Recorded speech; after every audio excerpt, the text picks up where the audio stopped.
State bank of India నుంచి special cadre officer సంబంధించిన ఉద్యోగాలకు భర్తీకి సంబంధించిన ఒక నోటిఫికేషన్ అనేది విడుదలవ్వడం జరిగింది. అయితే వీటికి సంబంధించినటువంటి ఒకసారి వేకెన్సీస్ మనం చూసుకున్నట్లయితే ఒకసారి ఇక్కడ వీపీ వెల్త్ సంబంధించినటువంటి ఎస్ఆర్ఎం సంబంధించిన పోస్టులు ఏవైతే ఉన్నాయో ఇవి 506 ఖాళీలు అయితే ఉన్నాయి. ఏవీపీ వెల్త్ సంబంధించినటువంటి ఆర్ఎం సంబంధించినటువంటి పోస్టులు ఏవైతే ఉన్నాయో ఇవి 206 ఖాళీలు అయితే ఉన్నాయి. అదేవిధంగా కస్టమర్ రిలేషన్షిప్ ఎగ్జిక్యూటివ్ సంబంధించిన పోస్టులు ఏవైతే ఉన్నాయో ఇవి 284 ఖాళీలు అయితే ఉన్నాయి. సో ఓవరాల్గా ఈ పోస్టులు అయితే మనకు మొత్తం 996 ఖాళీలు అయితే ఉన్నాయి. మరి ఈ పోస్టులకు సంబంధించినటువంటి సెలక్షన్ ప్రాసెస్ ఏ విధంగా ఉంటుంది ఒకసారి చూసేటువంటి ప్రయత్నం చేద్దాము. అయితే ఈ పోస్టులకు దరఖాస్తు చేసుకున్నటువంటి అభ్యర్థులు ఎవరైతే ఉంటారో వీరికి అప్లికేషన్స్లో వచ్చినటువంటి అంటే మొత్తం అప్లికేషన్స్ వచ్చినటువంటి అప్లికేషన్స్ అన్నింటినీ కూడా పరిశీలించిన తర్వాత అభ్యర్థులకు ఉన్నటువంటి మెరిట్ మార్క్స్ ఆధారంగా షార్ట్ లిస్ట్ అనేది షార్ట్ లిస్ట్ అనేది తయారు చేయడం జరుగుతుంది.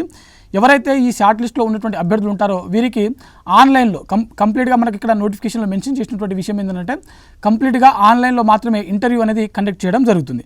సో ఈ ఇంటర్వ్యూ అయిపోయిన తర్వాత అభ్యర్థులకు సంబంధించినటువంటి సిటీసీ అంటే మనకు శాలరీస్ సంబంధించినటువంటి డీటెయిల్స్ ఏవైతే ఉంటాయో అవి కూడా ఇక్కడ డిస్కషన్ చేయడం జరుగుతుంది. ఆ తర్వాతనే మనకు ఇంటర్వ్యూలో వచ్చినటువంటి పర్ఫార్మెన్స్ మార్క్స్ ఆధారంగానే మీ యొక్క సెలక్షన్ లిస్ట్ అనేది తయారు చేయడం జరుగుతుంది. సో ఓవరాల్గా మనకు ఎస్బీఐ నుంచి విడుదలైనటువంటి ఈ స్పెషల్ క్యాడర్ ఆఫీసర్ సంబంధించిన ఉద్యోగాలు ఏవైతే ఉన్నాయో మొత్తం 996 ఖాళీలకు సంబంధించిన ఈ భర్తీ యొక్క ప్రాసెస్ అనేది ఈ విధంగా జరుగుతుంది. సో ఇది మనకు ఎస్బీఐ నుంచి విడుదలైనటువంటి స్పెషల్ క్యాడర్ ఆఫీసర్ సంబంధించిన ఉద్యోగాల యొక్క కంప్లీట్ డీటెయిల్స్ అనమాట. సో మరిన్ని జాబ్ అప్డేట్స్ కోసం చూస్తూనే ఉండండి Sakshi education. Thanks for watching. Thank you all.